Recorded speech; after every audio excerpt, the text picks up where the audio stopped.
You may not have known it fully as a child, but you may have pieced it together as an adult. And so you can understand why that parent was preoccupied. But the challenge is that emotionally, somatically, physiologically, your parent's preoccupation, which you may have felt and experienced as a lack of attunement or even abandonment, that did happen. So this is not an uncommon conundrum. Now this video kind of takes in two very separate issues, okay? If you are a survivor of childhood narcissistic family systems or childhood narcissistic abuse, you may have had the experience of your not narcissistic or less narcissistic parent, we'll say not narcissistic or non-abusive parent, using you as a therapist, telling you all their problems even if it was inappropriate. Or you may be a person who is a parent who's co-parenting with a narcissistic person experiencing narcissistic abuse and wanting your child or children to just be a source of support and turning to them for support in ways that they really aren't ready for. Let's put it this way, either is not good, so let's break all of this down. This is such a challenging issue. I know people in narcissistic relationships are often deeply lonely, isolated, don't know where to turn, feel helpless and hopeless. In some cases, a parent doing this, talking to their children about what's going on, may believe that maybe they're helping their child and letting them know that the mess that's swirling around them isn't their fault. But in doing that, sharing the bad things that are happening to them as their parent, as the parent in the relationship, it's a lot for a kid, right? A parent just may open up to a child, tell them how sad they are, how lonely. They may also say things like how they feel they've wasted their life in this relationship. Here's the thing. Do not do this. Do not find a therapist, join a support group, find a friend, keep a journal, anything except sharing this with children. I have tremendous empathy for co-parents who are in these situations where they're having to co-parent with a narcissistic person. The isolation is tremendous, the loneliness, and just almost the need to be ungaslighted by people who are close into the situation to see it honestly and openly. I see it. I get it. I'm just saying nobody should do this. Because if this happened to you when you were a child, you know that it harmed you. For survivors of these situations, having to be the support for the parent enduring the narcissistic or antagonistic parent's meanness, listening to the stories, trying to cheer your parent up, sometimes even acting as the human shield between the parents, and at the same time still trying to be your parent's friend, therapist, and still trying to be a kid, it's an impossible line to toe, and the children will often feel very isolated and carrying a burden that most of their peers are not.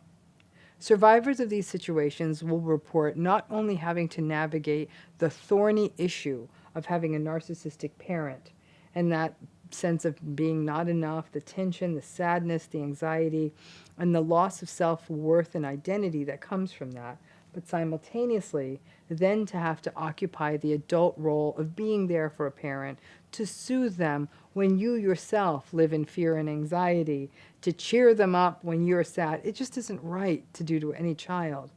But the child in that situation may feel a sense of guilt or shame if they believe that they are not adequately supporting their parent. So the child is caught between two roles that they are not developmentally ready for or that are not appropriate. They also don't get to have the time and safety and space to just be a child, to develop their sense of self, their identity, their interests, and have space for their needs to be safely expressed and appreciated. They are told that not only are their needs not valid, but now that they have to step up and attend to adult needs, that they as children are ill-equipped to serve. This legacy of being put into a sort of a therapist role does not do people well in the long term. People who are put in this role as children may grow up deeply anxious, prone to entangled and enmeshed relationships and people who prey on them and want their help and guidance. Folks who grow up like this may exhaust themselves trying to be all things to other people, but doing little to take care of themselves. The children who are most often put into these positions are the fixers and the helpers. And this doesn't end with childhood. This role can persist through much of adulthood, especially if your parent remains married to that narcissistic parent while you go into adulthood. And you may end up in a lifetime of hearing complaints and ruminations and obsessive talk about your narcissistic parent. You may recognize that neither of your parents actually ever recognized you as a separate person with separate needs, but either recognize you simply as a source of narcissistic supply or as a source of companionship and help. You can clearly see how this is a terrible setup for any relationships going into adulthood. But what may happen is that you might see this happening to someone else, right? Maybe you're watching this happen to your niece or nephew, to a friend's child, just another child. It's not easy to watch this happening to a child. And as we know, giving people guidance on parenting or even making observations about someone else's parenting is really the equivalent of putting your head in a hungry lion's mouth. It's probably never a good idea. But if you are close to a parent you see doing this and are willing to take a little bit of the risk of their wrath, which may be worth it to potentially protect a child, say something gentle. If the child comes to you and says, "What's going on?" Again, if you're willing to take the risk, say something. You can do this again gently. You can tell your friend who is the parent, "I know you're going through a lot, but it's a lot for your kid to hear this. I'm happy to listen," that kind of thing. It won't be easy, especially if that person you're friends with or close with is really struggling in a toxic relationship. But the harm of what this does to a child is quite significant. And if you are lucky, you may interrupt a cycle that otherwise could persist until that child is an adult. A tricky bit of all of this is that some children get stuck in this cycle because they learn that relationships are transactional quite early, when they grew up in family systems that are characterized by these narcissistic patterns. So they may actually be glad that a parent wants this time with them, or may even feel special to get to have these conversations or to have this function. It may help the child feel needed or wanted, something that should happen naturally, but is often thwarted in these kinds of family systems. If this did happen to you, if you were sort of put into this therapist role by a parent in a narcissistic relationship, keep in mind that it's never too late to start setting boundaries and creating space that feels more comfortable. You don't need to listen to this stuff, whether your parents are still together or long since out of the relationship. Whether you are 18 or 58 or 68, you're not the person that should have to listen to this. Now, be prepared for guilt and victimhood if you stop listening in most cases, but it's not your job to be the shrink to anyone, unless you're actually a shrink and being paid for it. But it's not your job to be a shrink to anyone close to you, least of all a parent. People in these relationships do feel helpless, and children are so negatively affected by them. It's important that we are mindful that children, and even adult children that come out of these situations and who've already suffered enough, let's not make it worse. So a child should never have to be a parent's therapist, but I know that many of you may have survived something like this. And for many survivors, most of whom will come out with a lot of empathy and a lot of anxiety, there can be a sense of guilt if they feel like they didn't listen. But if nothing else, to know that that was actually not an appropriate position for a child to be in. Yes, it has fallout, but above all else, if you felt like, "Oh, I wish I'd been there more," if you even listened once, you were there probably more than you needed to be. This is a difficult topic, and it's one that I'd sit down and think about, and then I'd put it down, and I'd sit it down and put it down. It's a complicated video, honestly. I've been outlining it and revising it and re-revising it for months, because with this, there are painful feelings all around, and I feel empathy for both sides of this situation. We've talked about the harms of the narcissistic parent over and over again, but this is a different kind of an issue. And this is about the experience that a person has with the parent who is not narcissistic. And there are multiple complicated points of view, that of the parent and that of the children in the situation. And these are not always the same, right? Much of this comes down to the behavior of that non-narcissistic parent. And for the rest of this video, to keep it simple, when I say parent, I'm going to be referring to the parent who is not narcissistic, okay?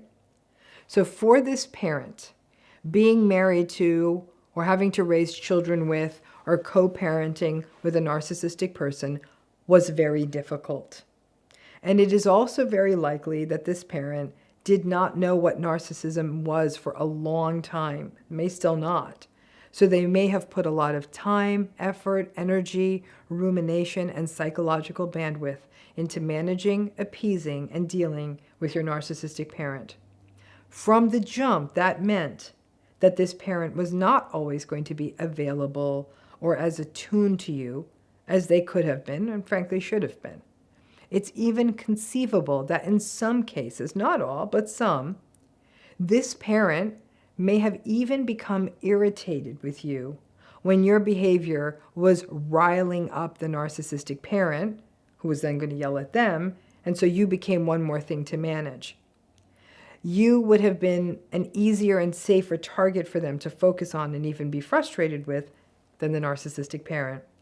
And since our knowledge base on what really happens in narcissistic relationships and the interpersonal and the relationship harms of narcissism have really only been discussed at all in any meaningful way for about the past 20 years, and in earnest in the past 10 years, many, if not most of us, did not have parents who were in these marriages who had any kind of framework for what was happening to them. So they may have spent years, or most likely our entire childhoods, managing the stress, strife, hurt, confusion, and despair of this relationship, of their marriage, of their whatever relationship they had with your narcissistic parent. And this meant that this parent could not be fully present with us. It's just simply not possible. Any of us who have been in adult narcissistic relationships know how preoccupying they can be. And for our parent who was in one of these relationships, it was the same. So no, they absolutely were not always present. And then when you combine that against the invalidation, or with the invalidation, fear and loss of psychological safety that came from the presence of the narcissistic parent, as an adult, we're clear, right? It becomes very clear to us that our parents' preoccupation with managing the narcissistic partner, your other parent, or perhaps a step-parent, may have resulted in what in adulthood could be experienced and encoded within ourselves as abandonment. Your parent may have been excessively cleaning the house, preparing elaborate meals, working long hours, and having to sit and listen to the narcissistic parent's blah, blah, blahing and complaints and holding court, and having to constantly be at the ready and having to snap up to your narcissistic parent's relentless demands. But all of this can feel very confusing for anyone any adult child who will often look to this, to their relationship with this parent who's not narcissistic as being obviously, hopefully, better than their relationship with their narcissistic parent. And intellectually, you may clearly be very clear on how much your non-narcissistic parent may have had to bear up under. You may not have known it fully as a child, but you may have pieced it together as an adult. And so you can understand why that parent was preoccupied. But the challenge is that emotionally, somatically, physiologically, your parent's preoccupation, which you may have felt and experienced as a lack of attunement or even abandonment, that did happen.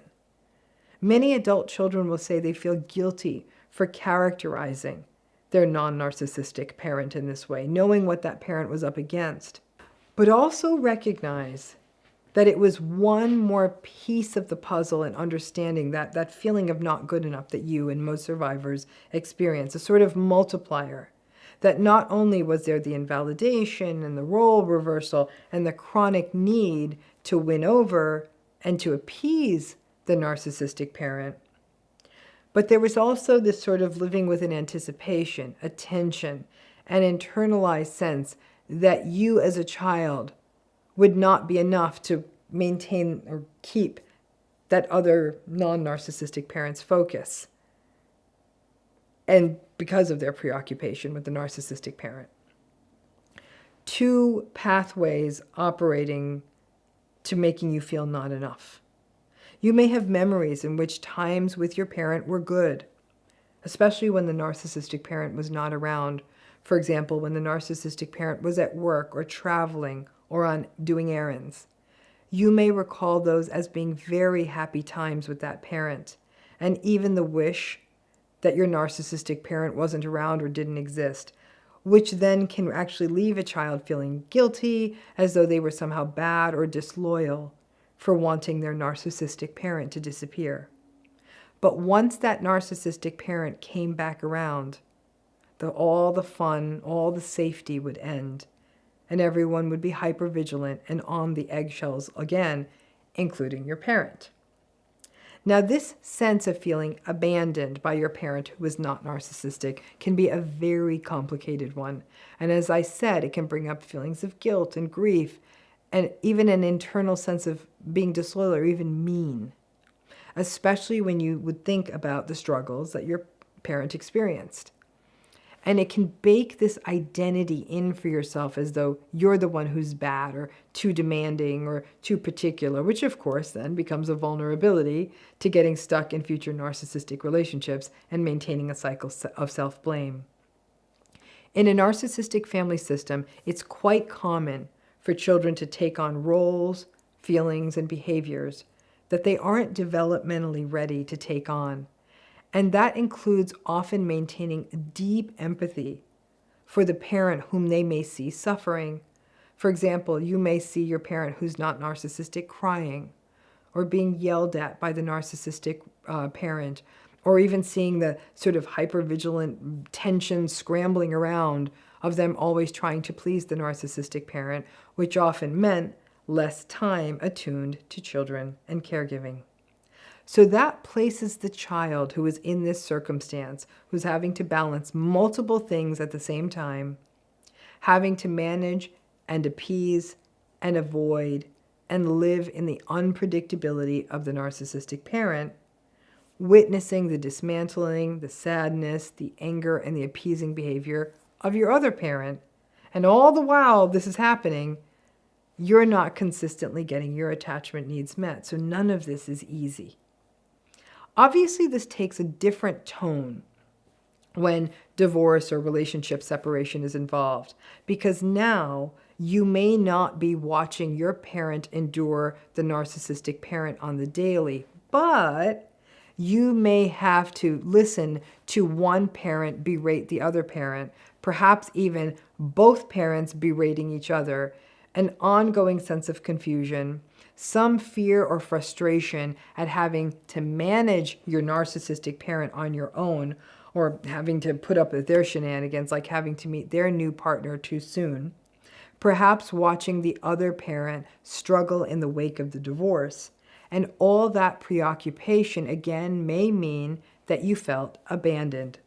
And simultaneously, you may have felt bad for your parent who is going through this. Ultimately, no child has, nor should they have, the capacity to dig inward and reflect on the idea that they're not responsible for any of this. It's not within a child's sort of developmental clutch to do that. And instead, the child will often take it upon themselves. And because the narcissistic parent is all too willing to shame a child for their needs and even for their existence, it can mean that all of this is a setup for a deep sense of guilt. A guilt that, frankly, pulls a child out of childhood. Then there's that issue of protection, or perhaps what you might have experienced as a lack of protection. Your non-narcissistic parent's preoccupation may have meant that there was no one to run interference for you. If your parent was still trauma bonded to the narcissistic parent and they didn't see it or get it, they may have even been an enabler and doubled down on the idea that you were doing something wrong when you were just being a child or expressing a feeling, but that would get the narcissistic parent riled up, and the trauma-bonded parent would just want to make that not be a thing. You, in fact, may have even been pulled into the role of having to be the protector for your non-narcissistic parent. And some of you watching this may be thinking, I was that parent. I was trauma-bonded, and I was not present with my children the way I wanted to be. And you yourself may live with remorse, guilt, grief, anger, self-blame, and shame.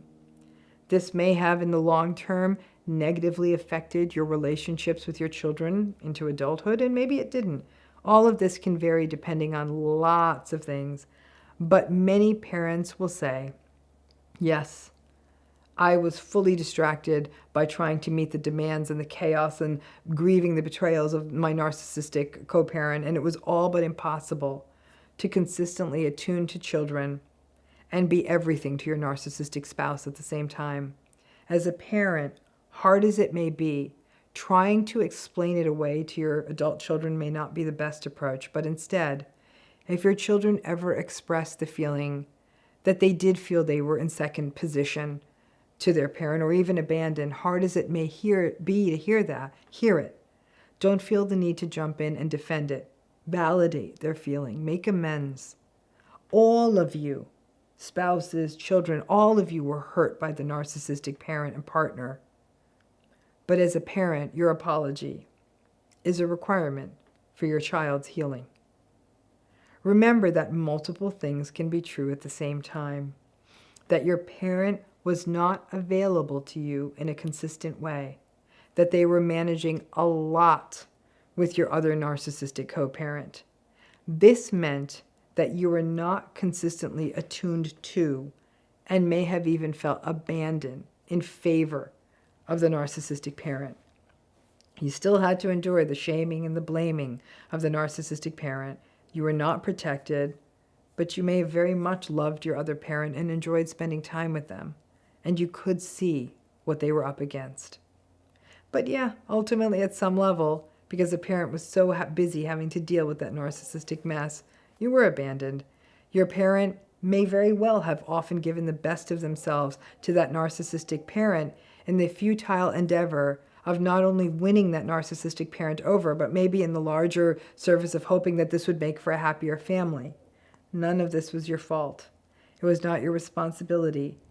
And allowing yourself and holding space for it within yourself as abandonment and misattunement may help you break through some of your own patterns of self-blame. You didn't ask for this. You can love this parent, but also feel that they weren't there.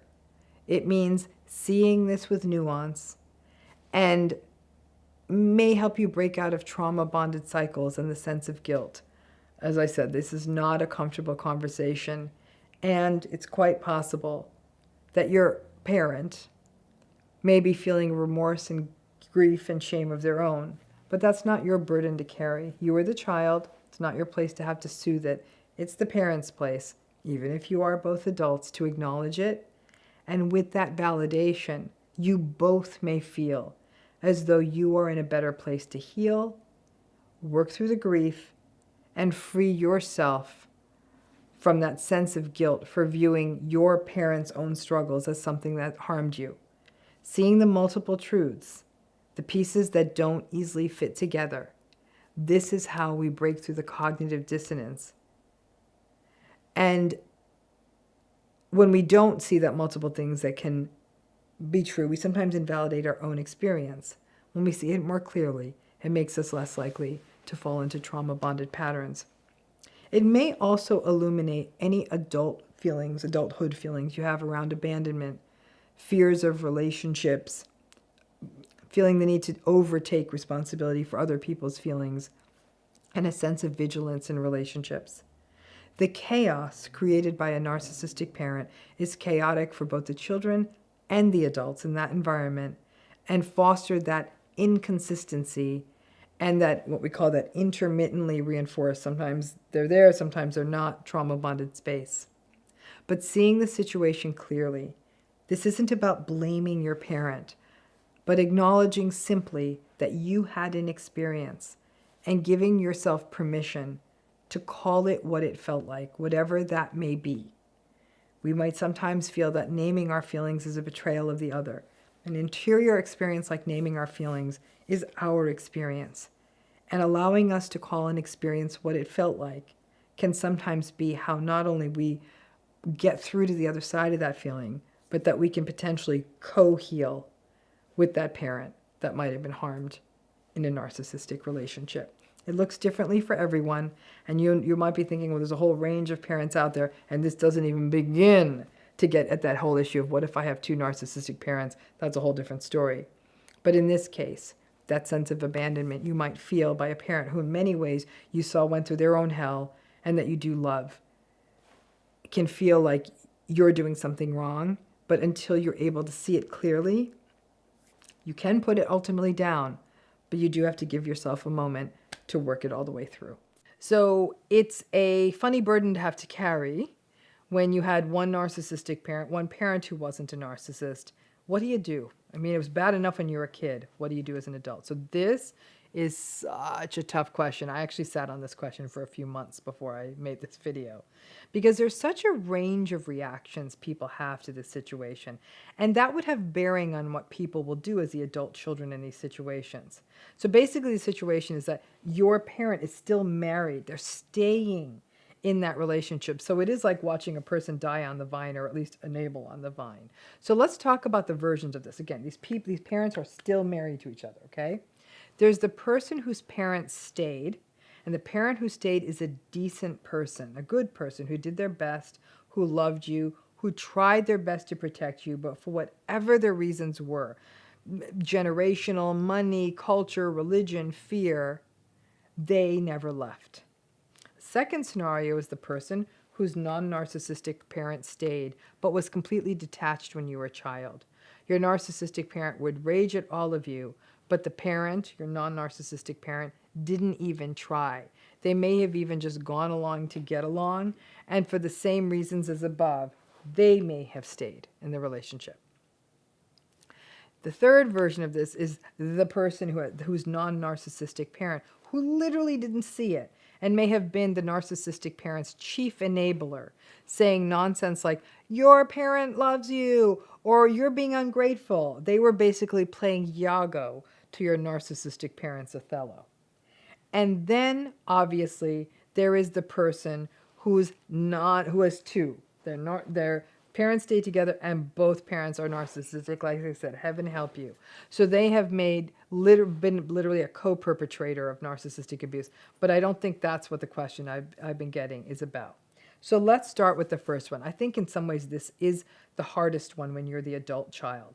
The loving, decent parent who stayed, who did their best in an atrocious circumstance. Like I said, this may be the most difficult of all because you care about them.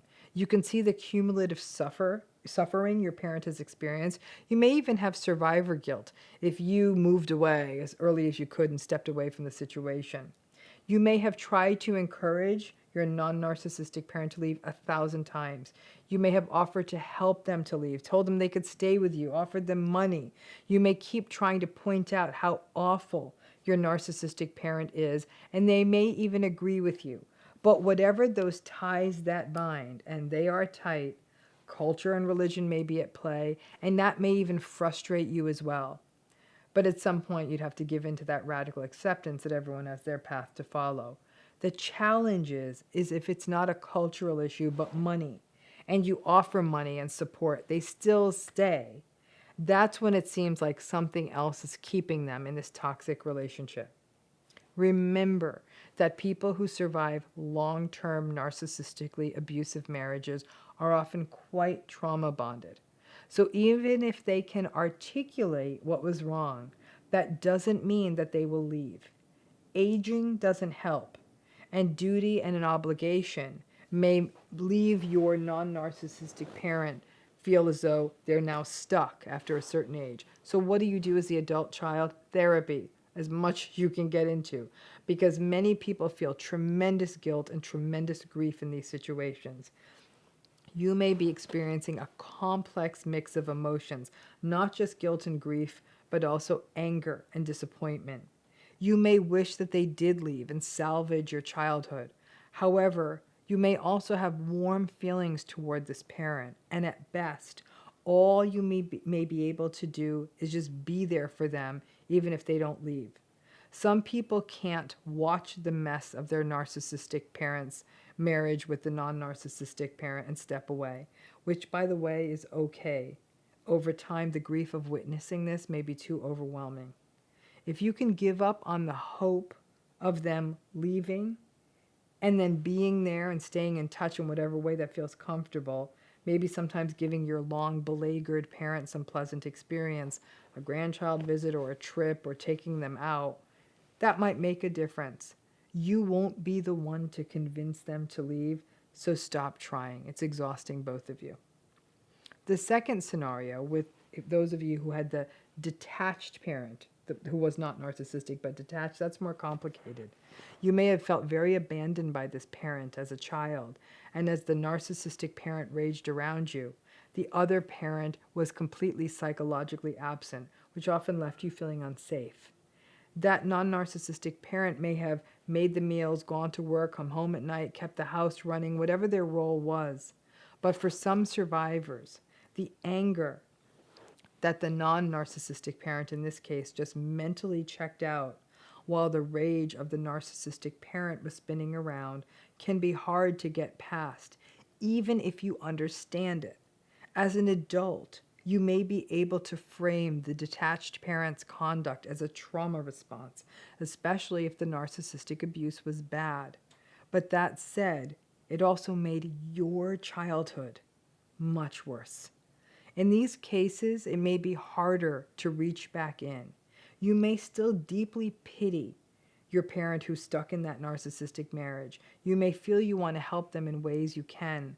But given the detachment, it may be much harder than those who had a loving relationship with that non-narcissistic parent. And even practical factors like culture or religion or money, even when those aren't at play, folks who have this detached traumatic response from long-term exposure to this relationship, the grief can be overwhelming for you as you witness it keep happening. So what do? As you know, I'm going to say therapy is very important. This was a really hard way to grow up. Many people who grow up with this not only had to manage the narcissistic abuse of the one parent, they may have also experienced neglect, abandonment, and felt really that all of that harmed you going into adulthood. Through that work, you may make decisions about what works for you.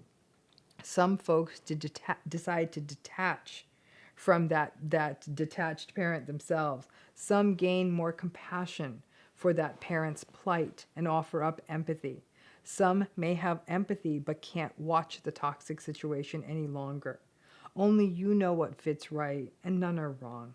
You may step in when that detached parent gets sick, but the ongoing of the observation of the situation can take a toll on you, and it's very unlikely that that parent will do things like get therapy, or certainly you asking them to leave will not only be a waste of breath, but also leave you feeling more depleted. The third scenario, the parent who enabled the narcissistic parent, all I can say is yikes. That's a no-win. There can be extreme anger on your part of having your parent be the one who basically emboldened the abusive narcissistic parent, and this may result in feelings of betrayal as well. This can make it really difficult to move forward. Some people may feel the need to tell the enabler the harm that they did, but in most cases, they will not care and will just keep enabling, repeating the harm for you throughout your adulthood. You will frustrate yourself to no end if you try to open up this enabling parent's eyes. So this may be one where you learn to say, done, quit. You may actually like some aspects of the enabling parent. So perhaps if you do spend time with them, try not to talk about the narcissistic parent or have time-limited visits with them. So what do you do here? Figure out, if you want, how you can fit the enabling parent into your life. Again, only if you want.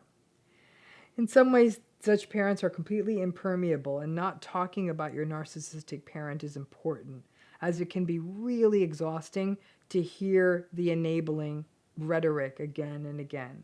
Your enabling parent may be so trauma bonded and brainwashed that they don't even see what they're in, even though you can. Assuming that your parent, your enabling parent, is safe, they have sort of cast their hat in a ring, and it's not your job to maintain their delusion. Trying to communicate with them, with this group, most of all, is completely pointless. So again, don't exhaust yourself. Radical acceptance goes a long way here. And if you grew up in the two narcissist situation, I hope you have one hell of a shrink, because this may be one to walk away from. Make no mistake, on any given week, one of them may very well be likely trying to use you as supply or to triangulate. No need to go on a rescue mission here. Let them have each other and move into your own life. Because the situations of parents who stay in long-term narcissistic relationships are so varied, there is no one path forward for adult children. Many people exhaust themselves trying to encourage a parent to leave, and may find that over time they just can't bear to watch it anymore. Your parent will have to hit their own rock bottom, and may never hit their rock bottom, before they do that. And you, as their adult child, aren't likely to be the one to show them the way out. The feeling of frustration, disappointment, and anger at a parent who stayed in one of these relationships is to be expected, as is the grief, and ultimately, you aren't responsible for the decisions your parent makes about their marriage. You have enough trying to heal from growing up like that. So I hope this answers the questions of the many people say, what do I do as an adult child when I had a narcissistic parent and the other parent stays? It's a more common scenario than you think, and it can really create a heavy legacy for you in adulthood, where you still find yourself not only trying to do your own healing, but carrying the burden of still feeling that you owe something to that other parent.